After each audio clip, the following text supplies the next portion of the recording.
South Africa ignore Aussie sledges to go from chokers to champions. Surely we can't mess this one up, Sean Pollock said as the lift at the Lord's Media Centre plummeted downwards shortly after stumps on day 3. The fact the former South Africa captain, here on commentary duties, felt even the slightest tinge of nervousness after a day of batting domination offers an insight into the cricket psyche of his country.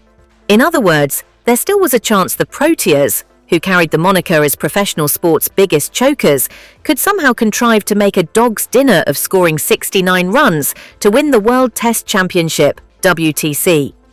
Aidan Markram resumed on an unbeaten century, but like many of his teammates had a restless night at their London hotel, pondering how things might pan out.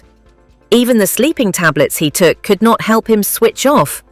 It's hard to imagine their opponents, Australia, suffering from the same chronic lack of self-conviction. From this position, they would have peacock-strutted to the line. Australia's players saw it as an opportunity too. They picked at this particular South Africa scab with their verbal armoury of salty snipes when a tense chase began. Whilst we were batting, we could hear the Aussies using that dreaded word choke, South Africa skipper Themba Bavuma told BBC Test Match Special. It's been years since we've overcome a final. We've been etched in history. Now we're part of something that has never been done. There's no doubt the weight of history. Before South Africa managed to wrap up this 5-wicket win over Australia weighed heavily. In 18 previous one-day international and T20 World Cups, South Africa's men's team have reached a solitary final, having lost 10 of their 12 knockout matches across both competitions. Strictly speaking, South Africa's men have won global events before, although it's debatable whether you can class them as major. They lifted the inaugural 1998 ICC Knockout Trophy in Bangladesh.